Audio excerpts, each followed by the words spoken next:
Well, hello, everyone. This is Jerry Bell from hellwildcats.com, and we're coming to you live in this virtual format for the first time. I have a couple of my partners, a couple of my colleagues, a couple of guys that I respect and rely on and lean on for a good laugh, lean on for some great HBCU information, for information about Bethune-Cookman, about the world in general. But a couple of my friends here, I have Brad Gillens. Mr. Brad, what's going on? Not much, man. How are you? As well, sir. All is well. Understand that you got a woman in your household now, 17-year-old. Happy birthday to your family. Hey, thank you very much, man. I appreciate that. It seems like yesterday we were bringing her home from the hospital, and now, she's got a year left, and she's headed off to college. So headed off to college to that other school up the street, right? Yeah. That's all right. Hey, listen, she's been educated, even if it's in Tallahassee. We appreciate it. That's all right. That's all right. And then a man who needs no introduction to the Wildcat Nation, Bryan Harvey. How you doing, Mr. Bryan? I'm good, Jared. Thanks so much for having me, guys. I really appreciate being on. I've missed you guys, more than anything, man. I miss talking to you guys every day and every week in the press box. Hey, absolutely, man. Hey, listen, we miss you, and we miss your face around Bethune-Cookman for sure. And so, but again, with these guys on, we decided to go to this platform. I was going to do it in writing. I wanted to be a new. They told me I wasn't pretty enough because I got two news here. I had to turn the video on and let y'all see that pretty face. So there we go. So Bethune-Cookman will be an official member of the SWAC conference beginning July the 1st of 2021. What are your thoughts, fellas? I'll start.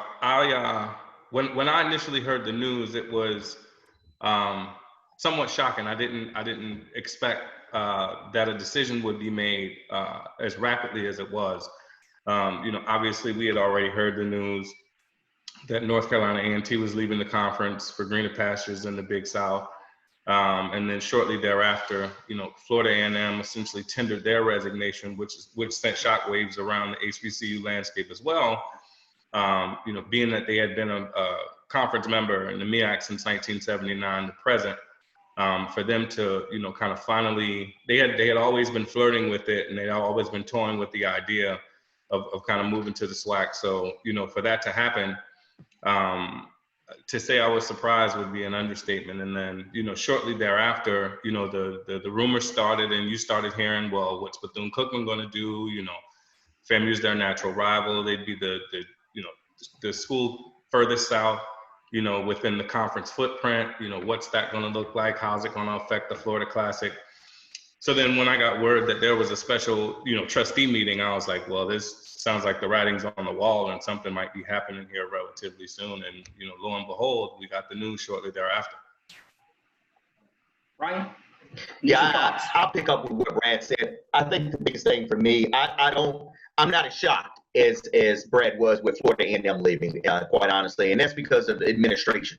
And I think whenever you get a new AD, you get a new philosophy. And I think Florida A&M for a while had probably been looking at what are some other options, what are some things geographically that may be better for us, as well as, and Brad can allude to this and probably know this a little bit better than I do, some of their rivalries extend to the SWAC more than they do the MEAC. They don't have any, other than Bethune-Cookman, they don't have any natural rivals in the MEAC. Obviously, they have some that people have kind of become accustomed to, like South Carolina State, which is one that just kind of formed. But that's not a natural rivalry like they had with Southern, or even going back further than that, with Grambling or Jackson State, some other traditional HBCU powers. So for me, I wasn't as shocked. I was a little more surprised with North Carolina A&T leaving the league than anything else. But obviously, being here in North Carolina, that news and that buzz started, and that got into my mind of what's going to happen with some of the other, and this is no disrespect to anybody else in the MEAC, but some of the other big schools like FAM, South Carolina State,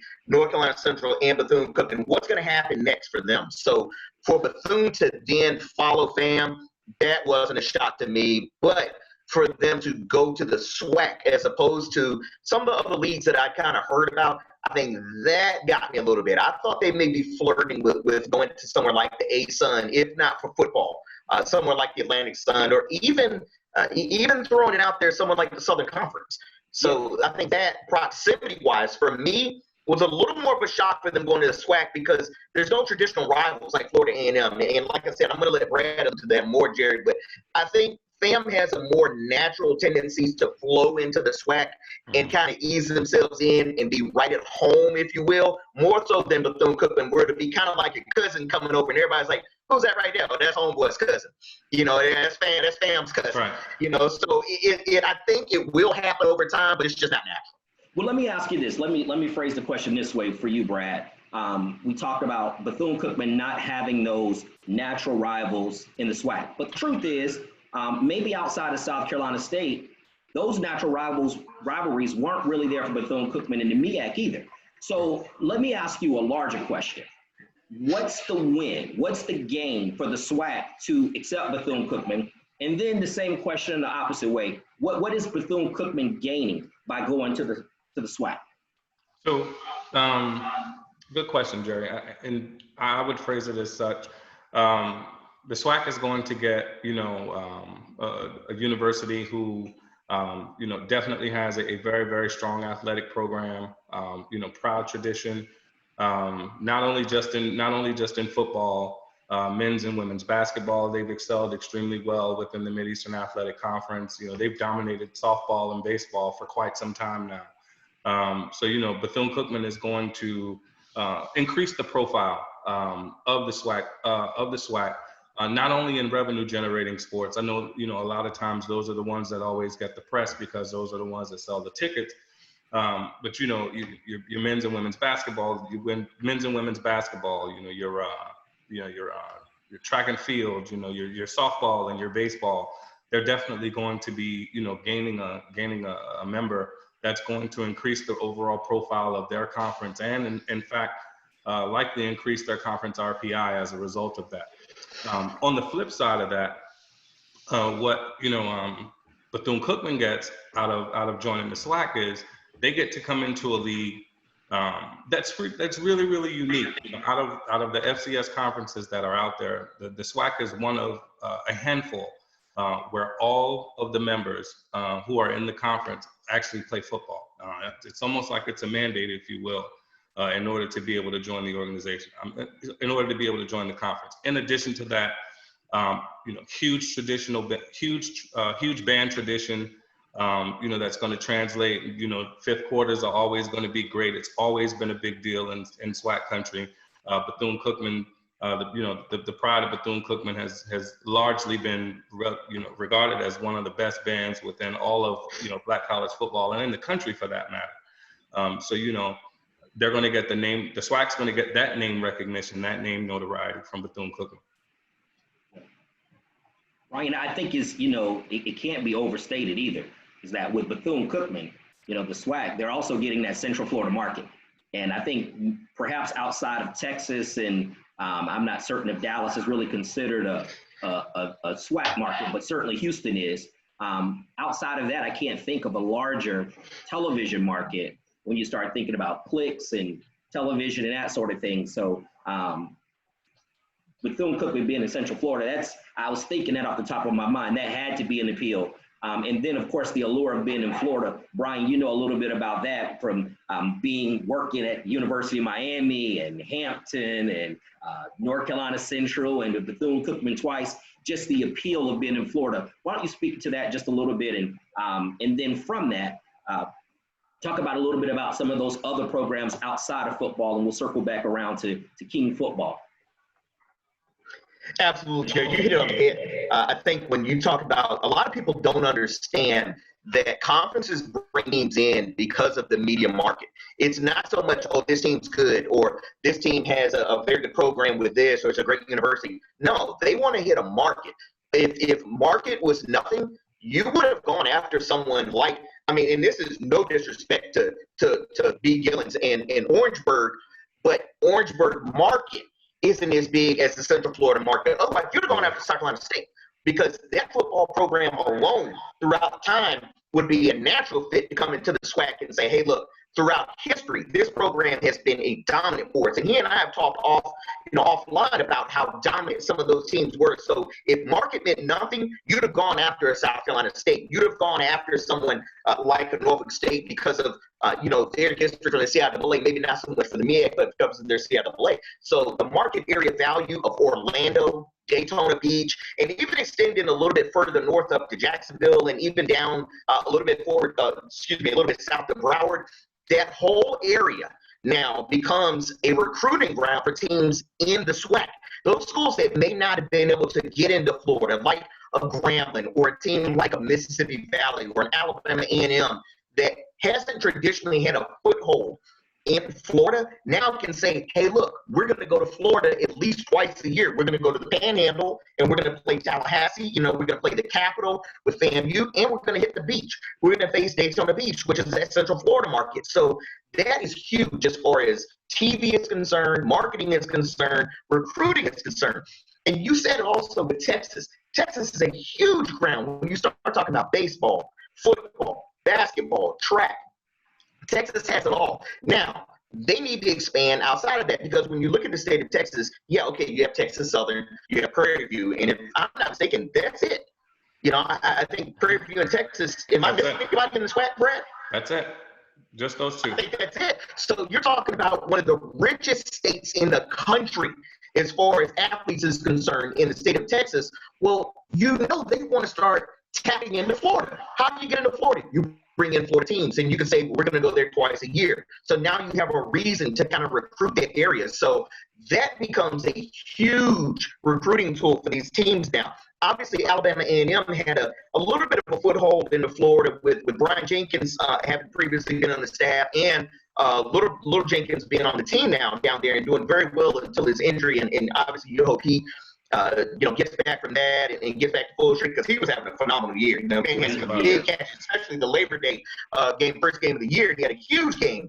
So again, you want those teams to be able to say, hey, look, we're going into Florida now. And vice versa. Let's take Bethune-Cookman now.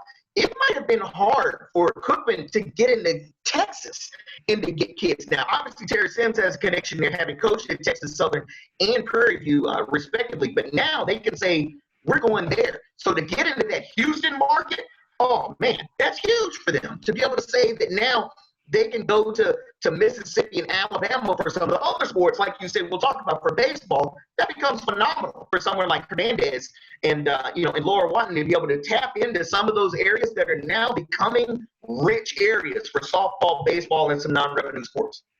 Absolutely. Good stuff. Good stuff. And so let me say this to the SWAC fans that may be peeking in to try to learn a little bit about Bethune-Cookman and what they can expect from Bethune-Cookman. If there's a program in the SWAC, and I was just trying to think about this for all the SWAC listeners, a program that Bethune-Cookman, specifically on the football side, most remind you of, the program that kind of came to my mind was Alcorn State.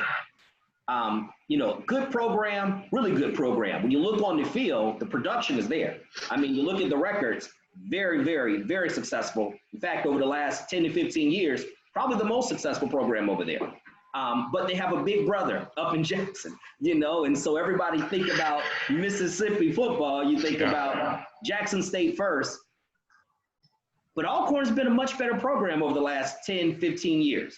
And I think Bethune-Cookman kind of fits in that same kind of category where they have their own history, they have their own success, been very, very successful. Sometimes they get drowned out by the big brother who's up north. But that was the similarity that came to mind. So if people in the SWAC kind of want to know what they're getting themselves into, think about an Alcorn. Good band program, good all-around sports program, proud history, just maybe not as loud as their chief rival. You guys think about any other program in the SWAC that Bethune-Cookman, specifically from the football standpoint, remind you of for all of our SWAC listeners?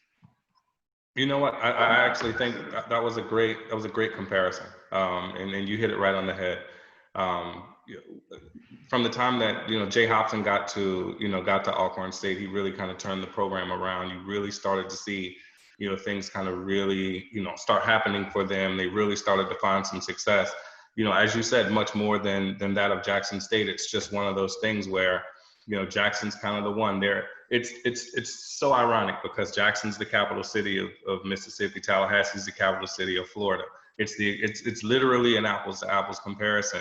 And so because they're in the capital city, because they're the larger institution, they're the ones that kind of drive. They're the ones that kind of drive the narrative, move the needle. But as you said, Alcorn's been very successful over the last 10 to 15 years, and not for nothing, but Bethune-Cookman has had their own level of success, to that of FAMU. 9 times out of the last 9 times they beat FAMU in the Florida Classic. So it's definitely not anything to scoff at. And I tell you what, every Bethune-Cookman fan I know takes every opportunity to tell every FAMU fan that they're 0-4 in the 2010s for sure. 0 for 9. And so, yeah. So back to you, Bryan. What about some of the other programs? Just a little bit, as quickly as you can, talk about how baseball and basketball and women's volleyball and softball, some of these other programs, how they match up and how you expect them to slot in to the SWAC. So let's just kind of do this rapid fire. Bethune has dominated MEAC baseball, probably been the most successful HBCU single team in the MEAC over the last 30 years. I think it's hard to argue against that. Things are going to get a little bit more difficult in the SWAC with those baseball programs. How do you see them matching up? Yeah, no doubt, Jerry. They've been the most dominant program. Actually, if you want to get technical about it, Bethune-Cookman's baseball program has been the most consistent among all D1 schools when you look at conference titles. So again, and that goes back to Marvel Melendez. It comes up to when you then start talking about Jason Beverland, and now you're going to Johnny Hernandez.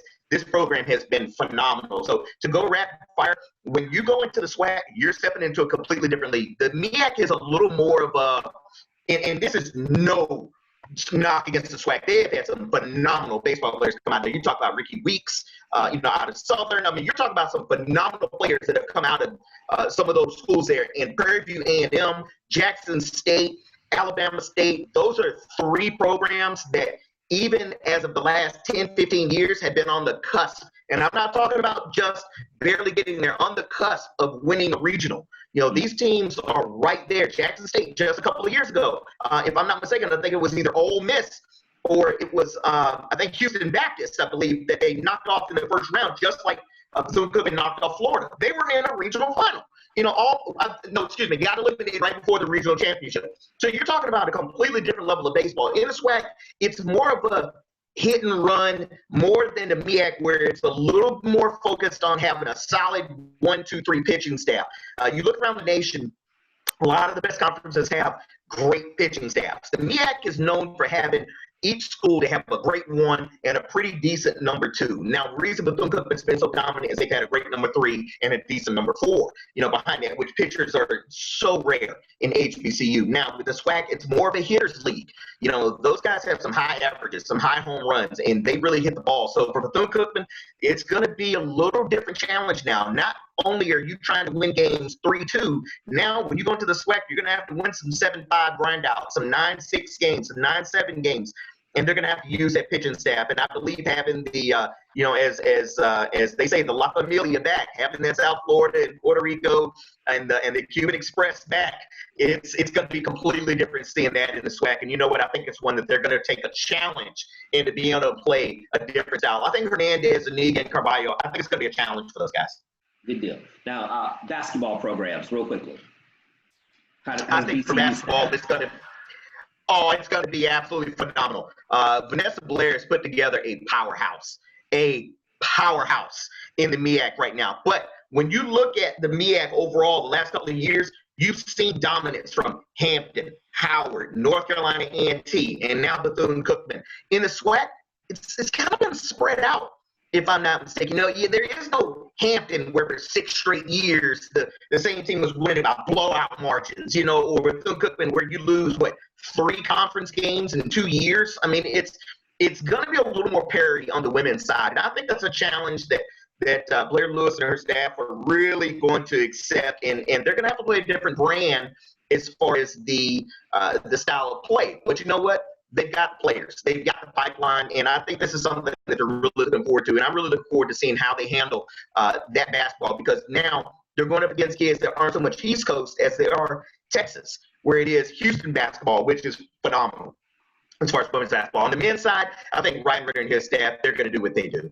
This gives them a chance to recruit the JUCOs in Texas, to recruit the schools in Texas and that area. And you know what? It's only going to aid them. This staff's going to get better and better. And I tell you what, if Bethune-Cookman in the next 2 to 3 years isn't dominating SWAC basketball, and I mean dominating it, I'd be very, very surprised. And that's not me speaking as a Bethune-Cookman, former employee. This is me speaking from experience here. If they're not dominating the SWAC in the next few years, something's wrong.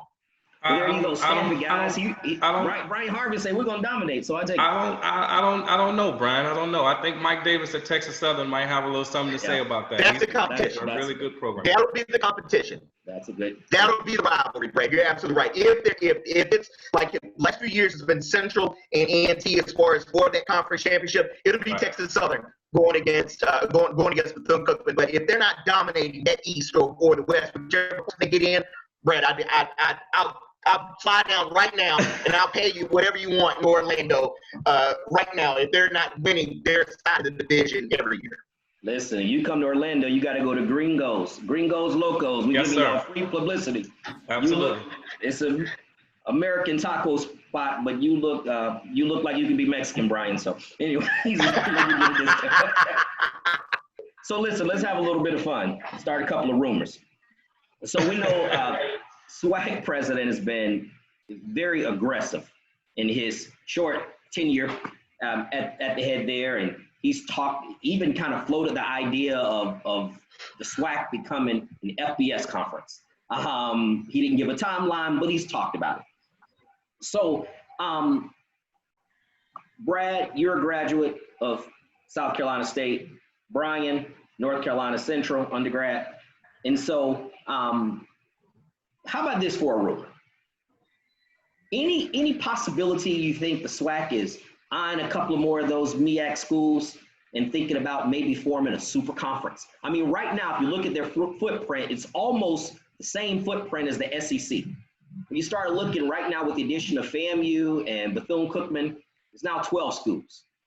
There's still a school in Orangeburg who has more MEAC football titles than any other program. There's a school up in North Carolina, North Carolina Central, who has a very strong basketball program. And both those universities with the Sound Machine and the Marching 101, good band programs. Any possibility the SWAC's looking over there and thinking, why stop at 12? Maybe expand to 14. Hey, and if you do it, then you almost have, again, you have the North Carolina, you have the Carolina schools, the Florida school, Alabama school, and maybe a Valley that becomes what used to be essentially, or what could have been the MEAC South. And then you have the traditional schools staying on the other side in the SWAC. What about that for a rumor, a possibility? Do you think that's potentially on the horizon? And then being graduates or alums of those two universities, how would you feel if your universities got gobbled up? I know I asked a bunch of questions in that, but I think you guys can handle it. Sure. So, I mean, I'll start. And I think right now, when it comes to South Carolina State, I think the most important thing for them, they're kind of going through a transition period where they're still trying to increase the enrollment. They need to get to a situation where they're comfortable with about 500 to 6,500 students. I think that's going to be good. They're the only state-supported school in the state of South Carolina. They're the only state-supported HBCU in the state of South Carolina. So the funding is definitely going to be there. The General Assembly has already definitely made a commitment to making sure that South Carolina continues to remain viable and remains a university moving forward into the future.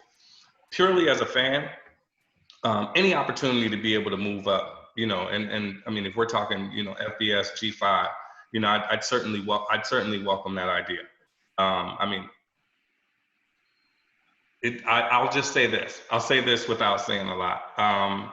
There was a Board of Trustees meeting to kind of talk about what the viability of the MEAC conference is, and kind of what the school wants to do moving forward. It was just today.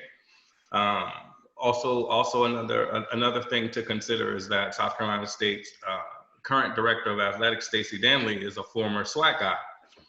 He was AD at Alabama State and served in several capacities in the SWAC conference for the large majority of his career. So I'm sure he's still got some, he's made some inroads. He's still got some really good relationships over that way. I like personally where Dr. McClellan is going. He's a bright guy. He seems to truly have a vision of what he wants the SWAC to be, which kind of seems to be the antithesis of where the MEAC is right now. It seems like they're kind of in scramble mode, and they're kind of fighting for some sense of stability, if you will. If universities at some point are going to look to continue to move forward, it's definitely something where a conversation is definitely going to be had, and we're going to have to determine, what's best for us. But like I said, I'd welcome the idea. I know the fans and supporters of South Carolina State football would absolutely love the idea. We oftentimes hear outside of Southern, nobody tailgates like the Bulldogs. So, you imagine, going to Mumford, you imagine, you got 20,000 Bulldogs coming from, little old Orangeburg, South Carolina, down to Baton Rouge to Mumford Stadium and just cooking out and grilling and having a good time and fellowshipping and, celebrating Black college football and all of those great things. And, vice versa, getting a storied program like a Jackson State. And, it gives our fans an opportunity to be able to see some of those teams that they wouldn't normally see outside of classic environments, maybe a MEAC SWAC Challenge or the old Atlanta Football Classic or the Heritage Bowl or, something to that effect. So I know our fans would absolutely love it. Our fans are huge on, HBCU pageantry and tradition. So it would definitely be something that they would welcome. I think more importantly than anything else, before we would decide to have to make a move like that, we'd have to do a feasibility study. And I say we as if I work for the athletic department, but you guys know what I mean. A feasibility study would definitely have to be done to make sure, travel makes sense, and all of those good things. But it's definitely a possibility. I would not be surprised if it happened. I know there are some other conferences maybe considering that are a little closer geographically. So we'll see what happens. It'll all depends on who puts together the most attractive package, whether that may be staying in the MEAC as we're a charter member, or if that means moving on to greener pastures at some point. Yeah, I think Brad's right as far as South Carolina State is concerned. Speaking on North Carolina Central as an alum, and again, I don't want to give away too much either, like Brad said, but North Carolina Central has met on conference affiliation as well. The SWAC was not even close to being one of them. And that is because there's one team that would not be in the SWAC that North Carolina Central fans, alums, everyone would want to play. And that's a team about 45 miles to the west. That's in Greensboro, and that team will be heading to the Big South. And for North Carolina Central playing in the Big South geographically and financially makes all the sense in the world. It would be a whole different ball game as far as some teams that they would be playing against, as well as the conference itself. The conference for the Big South is more of a basketball conference, and that's what North Carolina Central is. They're a basketball school. Everyone knows that. We love football, we love baseball, we love volleyball, love track. We support them, and we're eager pride until we die. But the bottom line is it's basketball season. When football kicks off, the question is, hey, when's LaBelle and them start up? That's right. Kind of the biggest thing, and that is no disrespect to Jerry Mack and the program that he kind of created before he went on to Rice, and now with a guy that actually was in school with me just a couple of years ahead, down there right now as the head coach. So Trey, I think, is going to do a phenomenal job. But again, it is a basketball school, and the Big South would be a completely different thing as far as being a basketball league, more so than the SWAC. Because when you talk about North Carolina Central going into the SWAC, there are no rivalries there, none. Not one. And there would be no team that fans would be excited. And I'm not saying excited to see as far as the history of that team, but there'd be no team there that those fans would be like, yeah, let's go to Jackson, or let's go to Itabena, or let's go to Montgomery, as opposed to the drive on a Saturday now becomes, let's go to Bowie's Creek, or let's go to Hampton. Let's go to Radford. Let's go to Davidson. Let's go to Charleston. It would be a whole different ball game as far as that. And speaking as far as the school is concerned, the president is a former Bethune-Cookman administrator. So again, it goes to speak that, of course, he'll have the SWAC in his ear, and I'm sure the university will listen. But as far as everything else is concerned, as far as financial, as far as the law school, and the Big South would want to get Central in, speaking on the university side, because of the law school and because of that part of the institution, I really think the Big South makes the most sense. And you know what? I would not be surprised in the next 2 to 3 years if you see North Carolina Central joining A&T and Hampton in the Big South. Yeah, well, I tried to start a rumor, and you guys giving me facts, so I don't. Yeah, listen. And so, listen, the last couple of things, we'll wrap up here soon. But Brad, let you speak on this a little bit about the. What do you see the MEAC 3 years from now, regarding football specifically? I really think it depends on, Jerry. I really think it depends on where the conference is, where they're able to show the future as being.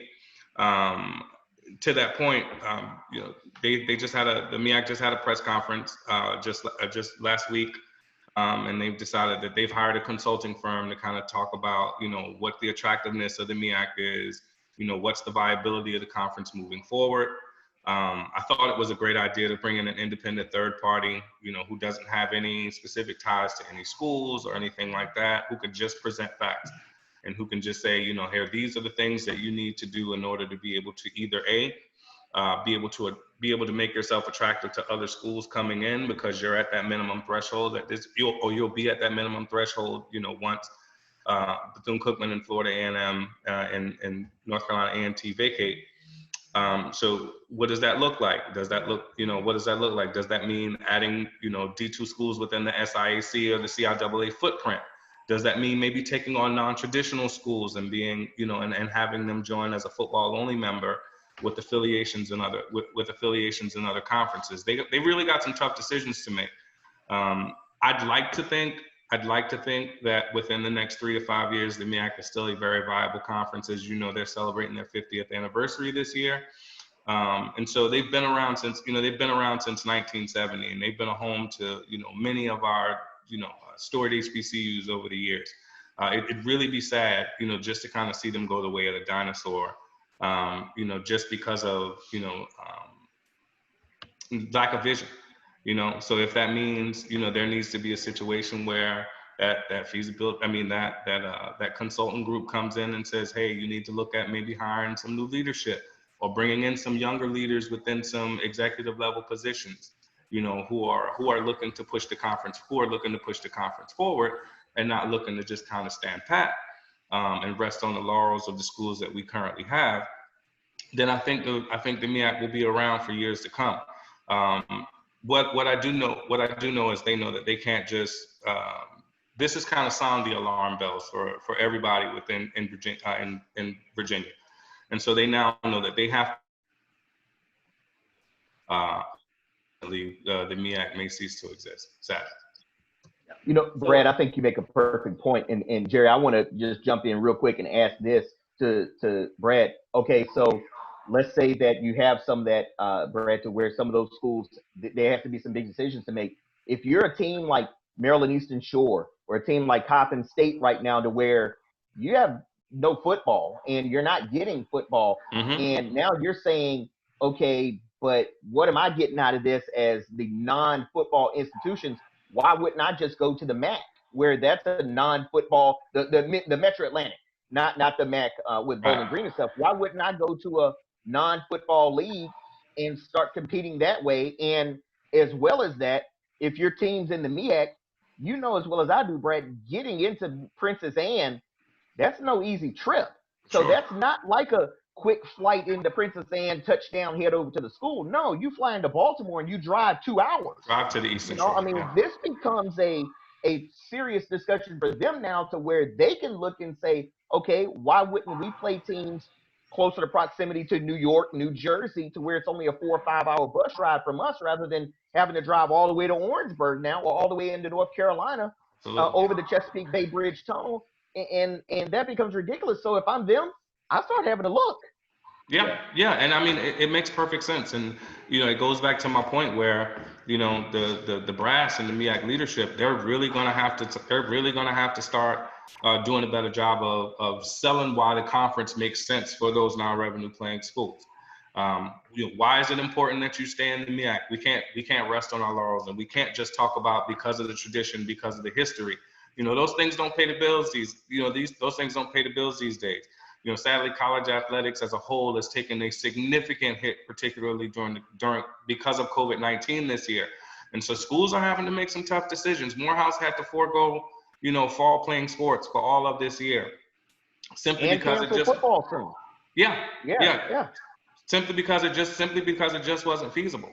And we of course because we're Division I schools, we operate with a different budget, but that also means you operate with a different number of scholarships and all of those kinds of things. So we're really having, those athletic departments are really having to make some tough decisions, and I mean like sooner than later. So the MEAC really needs to kind of look within and determine who they're going to be. And, so and what reaction. I mean, gut reaction from both of you guys. 3 years from now, yes or no? The MEAC football playing conference or not? 3 years from now. Brad? No. Well, Bryan, no. Yeah, it seems like it's a little bit too little, too late. No. I mean, Delaware State is giving them some saving grace by sticking around, not heading out to the NEC this year at least. That's the initial response. But all of the talking heads, the people who sit in the last row and buy their season tickets and think they know everything, but otherwise known as MEAC Fan Zone. They're all saying, we've been telling you this for the last 10 years. And so, we talk about the North Carolina A&T was really kind of the straw that broke the camel's back, but the warning signs were there before then. Winston-Salem left for their own reasons. Savannah State left, and you didn't see that aggressive push to replace those teams early. Right. And then Hampton left.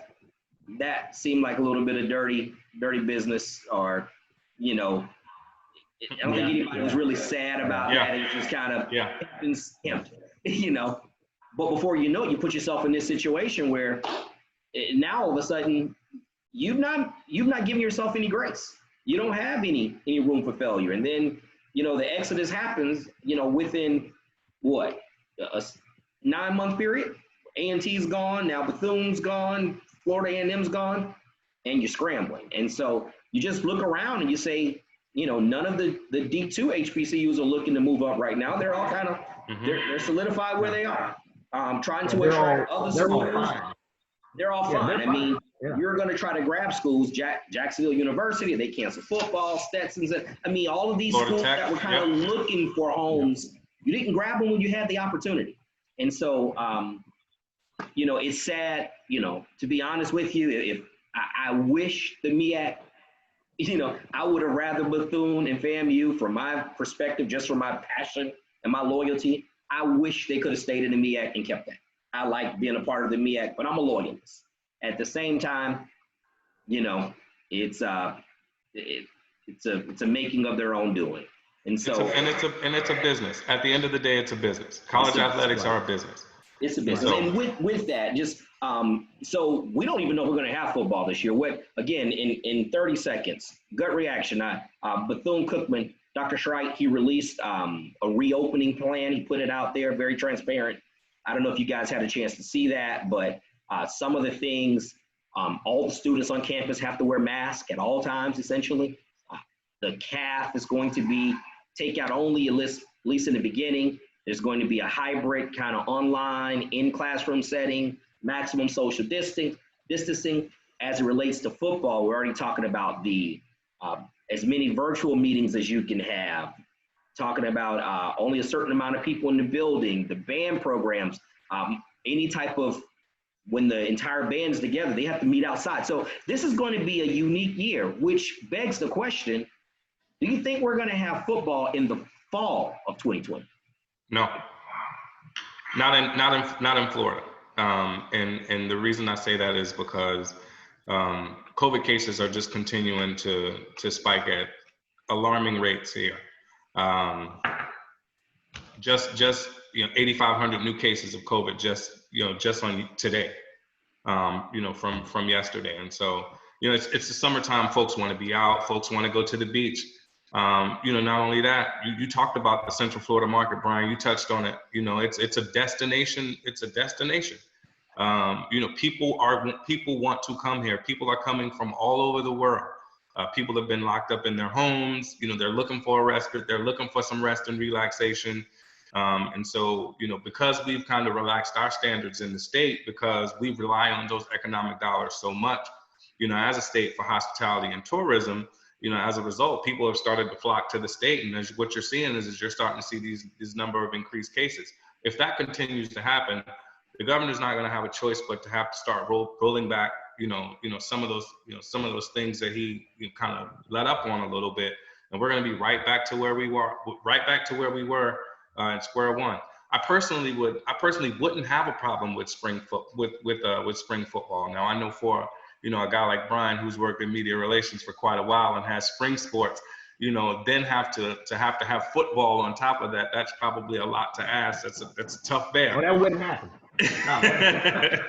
So Bryan, what do you think? Do you think football in fall of 2020, or I know there's some talk now about perhaps pushing the entire season back to the spring of 2021. What do you see most likely? I agree with Brad. I think it would be very tough to have a 2020 season, and I'm gonna use it as a completely different side. I'm gonna go the financial side of it, and that is behind closed doors. If you have these games behind closed doors, what purpose does that serve for the school? There's still no revenue. There's no concessions. There's no gate revenue. There's no parking revenue. There's no tailgating revenue. What purpose does it serve? You're spending money now and you're not making a dime.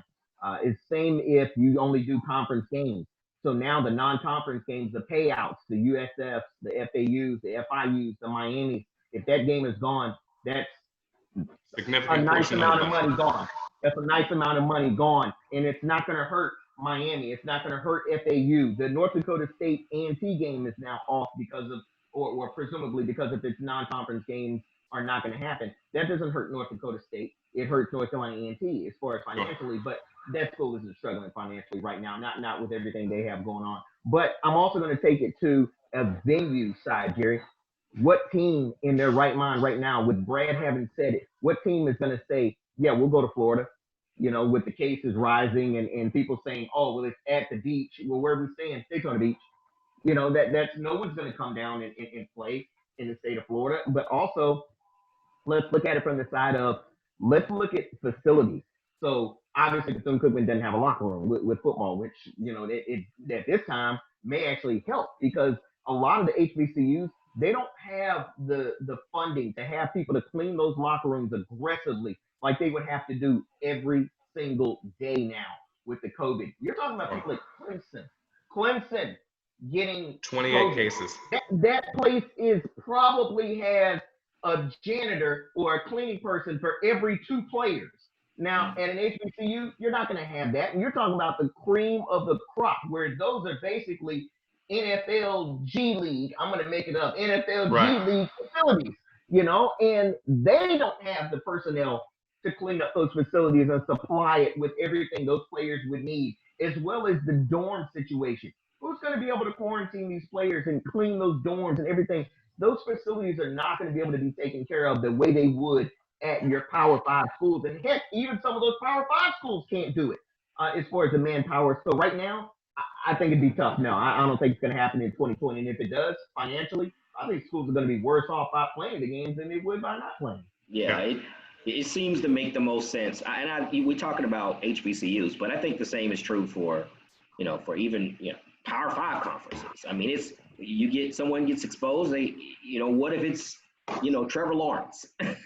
You mean to tell me that he can't play the next 2 weeks? I mean, that's right. And everybody he's come in contact with, it's going to be a hard sell. I don't want to depress people out there because, we look forward to football, but human life comes first. And, I think it's a tough sell. It seems like it makes the most sense to just look forward to spring of 2021. And I know there's spring sports, but hey, football is funding a lot of these other sports. So it's key. I don't want to be negative here, Jerry. I don't want to be negative, but you just hit something that made me think of it. Brad and Jerry, okay, let's say Trevor Lawrence gets it. Do you honestly think if they're in a national championship push that Clemson is going to say, yeah, Trevor Lawrence has come down with COVID, or are they going to hide that? Yeah, and so of course they would try to hide it, but you know, Absolutely. I know it. There are kids that play sports that have asthma and other underlying health conditions, and even though the success rate as far as living and beating this is a lot higher, the younger you are, the healthier you are. You know, it only takes one coach trying to hide this, and the unthinkable happens, or a family member contracts it, and then the liability would be so astronomical. That's the sort of thing and so I mean, there's so many things out of it. That's a whole different, and so again, that's why in my mind it just makes the most sense to say the season will start in February. Hoping by that time we're better prepared to deal with it. Otherwise, I just don't see how it happens. I don't see how the fans come together. I don't see consumer confidence and people showing up and say, there's a lot that go into this, that a lot of smart people, have to make these decisions, but just wanted to get your thoughts on it. Last thing before we go. What are you looking forward to? Most looking forward to with this new relationship with Bethune-Cookman and the SWAC. Anything. What are you looking forward to, Bryan? Brad froze on us, but I think, what I'll be looking forward to? I think the biggest thing is starting. We already talked about the fact that Bethune-Cookman really wouldn't have any natural rivalries, but they tested the waters throughout the last couple of years by playing Grambling, by playing Alcorn in the MEAC SWAC, by playing Alabama State a few years ago. I think the biggest thing for me would be beginning new rivalries, and I think it could happen. I think you look at Bethune-Cookman as the little team that has done. They have won championships. They have defeated big schools. They've won FBS games. They've done a lot of this on a budget that many people think is astronomical. No, it's not. They've done it with, facilities that people think are through the roof. No, they're not. They've done it with, Bethune-Cookman must have this. No, we don't. Bethune-Cookman has done it by using this. They use their mind. They've been smart. Lynn Thompson always says work smarter, not harder. And I think they've done that. And the biggest thing that I look forward to, starting those new rivalries. Can you imagine Bethune and Jackson becoming a great rivalry like it was last year in the MEAC SWAC? Can you imagine the Bethune and Prairie View? You're talking about two schools that really are kind of just outside the big city. Prairie View about 45 minutes outside of Houston, maybe a little bit more going towards a more rural area towards College Station. Daytona Beach. People think it's a huge city. Jerry, no, it ain't. Yeah. Everybody thinks, it's a huge city. The racetrack is big. Everything else is kind of a small city. Orlando is the big city. So you're talking about two teams that are kind of pushed outside the outskirts, but are big names in smaller areas, but within a big market.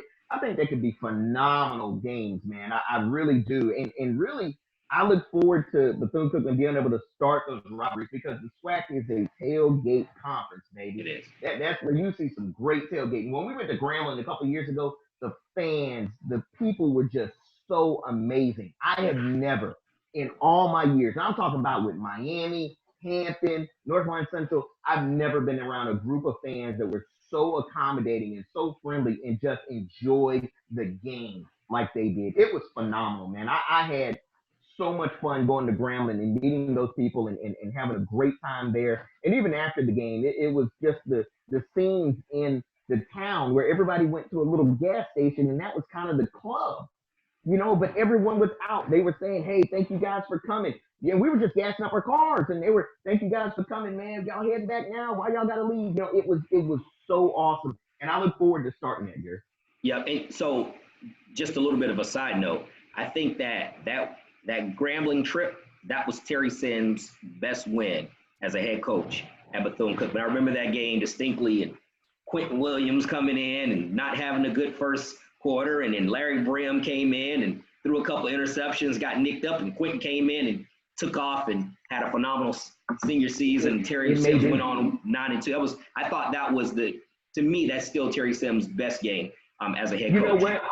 I'm glad you said that because I think a lot of people overlooked that game, Jerry, because it was on the road. and it wasn't televised. I think a lot of people forget just how tick for tat that game was. We would score, they would score. If they took the lead, we had to come back. And that was really, honestly, one of the games that sticks in my mind throughout, 10, 11 years of being at Bethune-Cookman throughout 2 stints. There's only a handful of games that really stick out. Now, Florida Classic aside, because that's too easy to pick the Florida Classic. That's too easy to say, oh, that was a great win. That's too easy to pick those games because those games are classics no matter what when you're playing Rattlers. I'm talking about as a regular game, that was one of my top 3 games of all time. And you know what? It may be number 2 with him. I think number 1 was probably FIU the first time. Beating FIU the first time down there with Bryan Jenkins in 14 may have been, for me, the most fun I've ever had, but right behind it was that Grambling one. Just everything about that trip was phenomenal. Yeah, I'm giving that one to Jenkins still, but Terry Simmons. Okay, you know what? Then I'm gonna go after that. Another game that people look over because it was on the road. I'm gonna go Southeast Louisiana. Yeah, that was actually gonna be my second one. And ironically, both games in Louisiana being there. And that was awesome. That was the hurricane time and all of that. It was great. But Brad, I know you kind of fell off. We were kind of closing up and just asking, what are you most looking forward to with Bethune joining the SWAC? What are you looking forward to?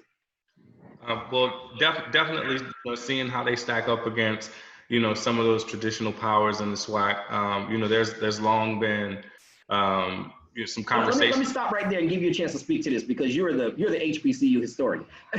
When you look at it, Southern and Jackson State, some of these traditional names, they've not been very good over the last 15, 20 years. You kind of, Grambling's been really good or poor. They've kind of not fell in the middle.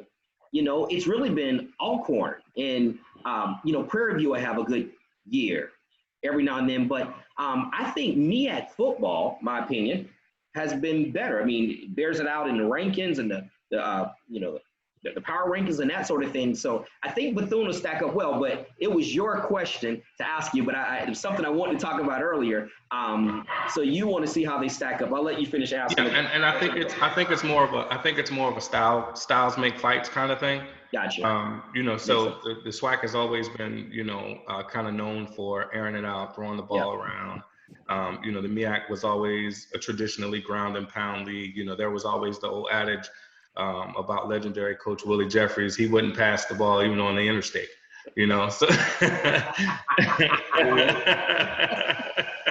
So with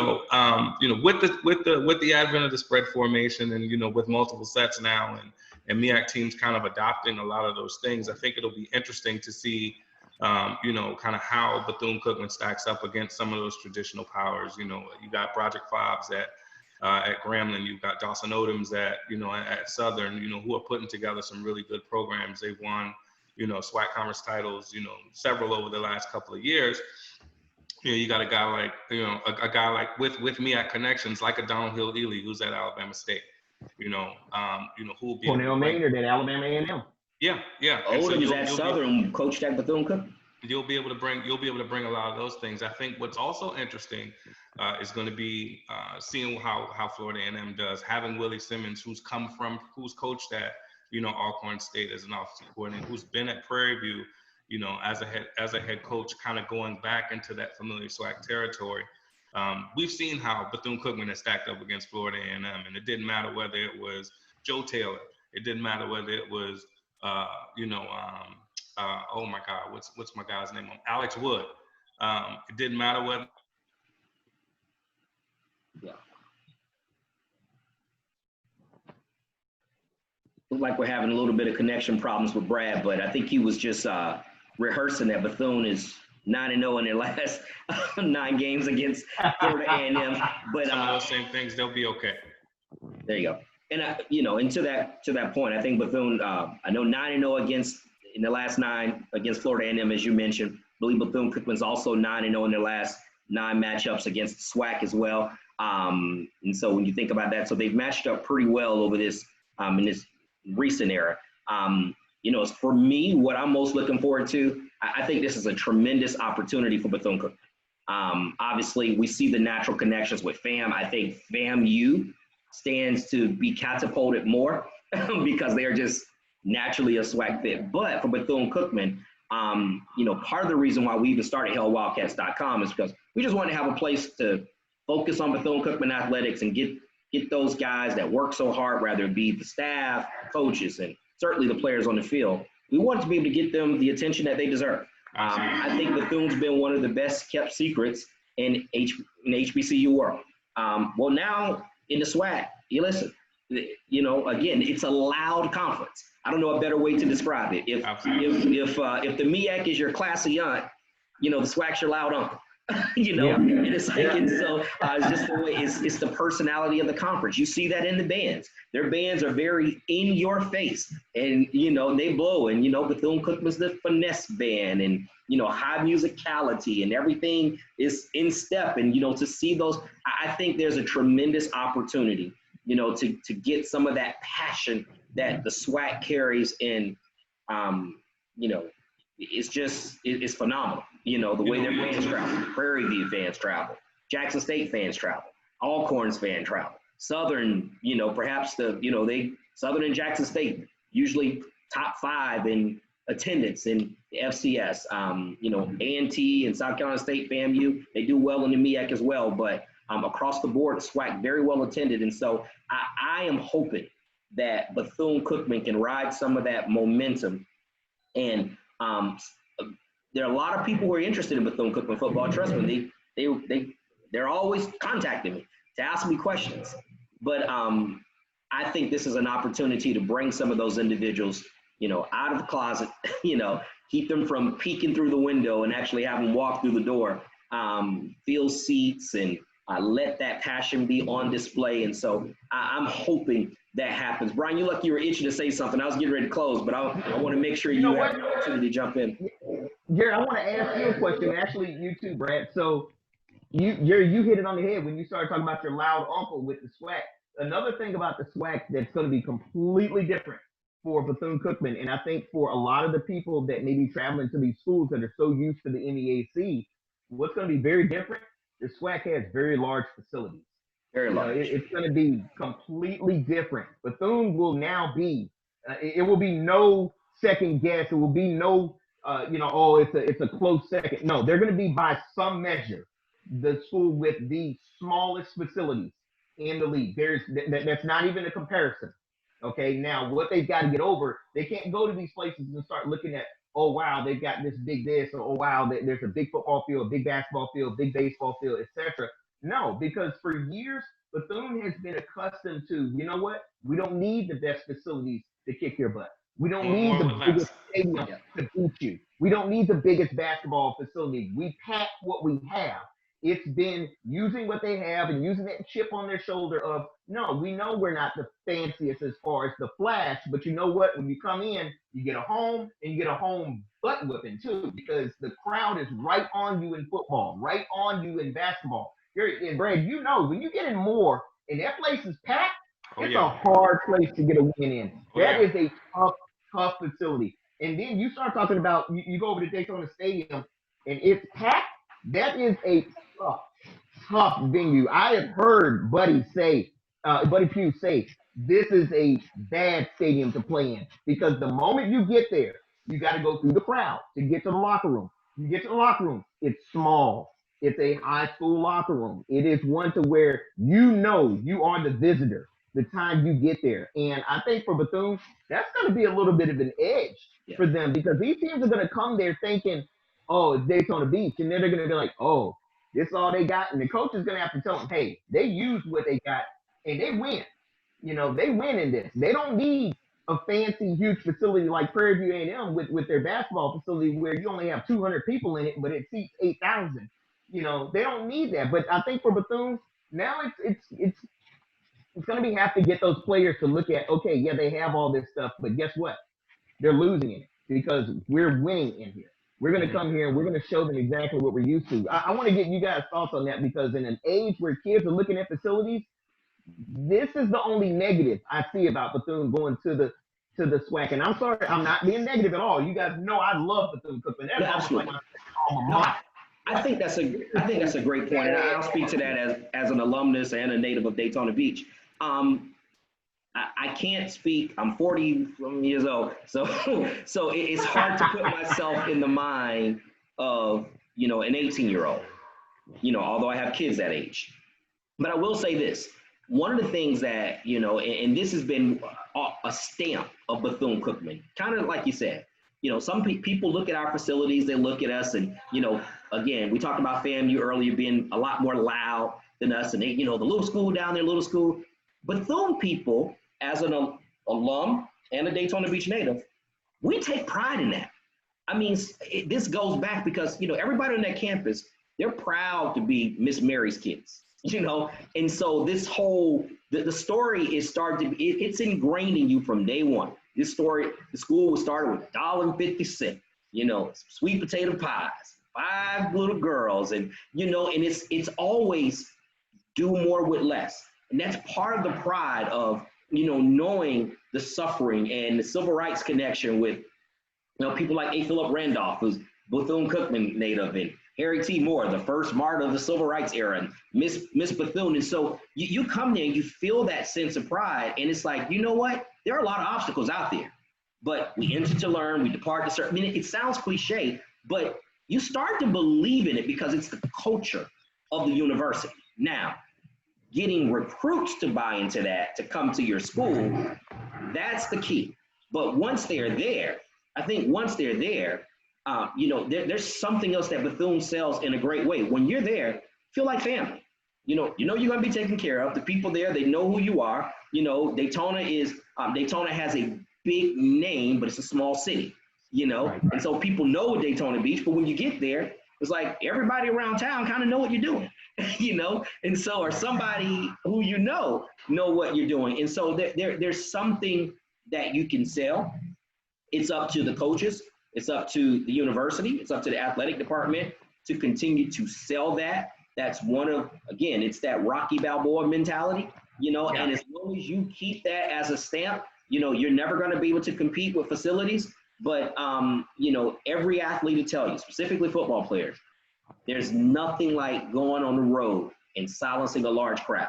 When you just build that culture, build that into your players, because that becomes the culture, then I still think you have a chance. Now, with that being said, the facilities issue, that's a whole nother conversation. Sure, everybody likes a big facility. I wish we had a large facility with a retractable hoop, But again, you take what you have, you use it the best you can. I don't think there'll ever be a shortage of athletes coming into Florida to play football. I don't think that's going to be an issue. The issue is going to be when these same recruits, come to Daytona Stadium, and then they go to Alabama State and see what's going on there.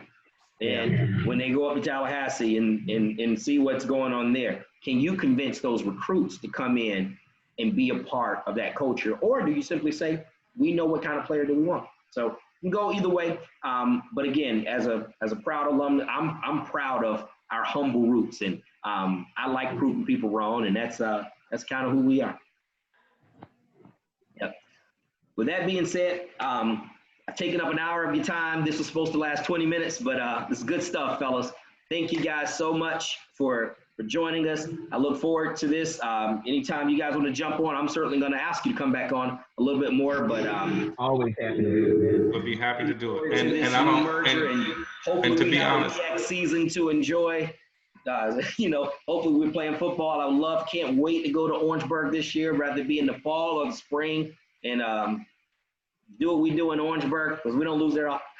But I would love to be able to see North Carolina A&T, Florida A&M, Bethune-Cookman spend their last year in the MEAC actually playing football and not just talking about football. So let's hope the season happens, and then 2021, whole new chapter of Bethune-Cookman sports, HBCU sports, and we look forward to that.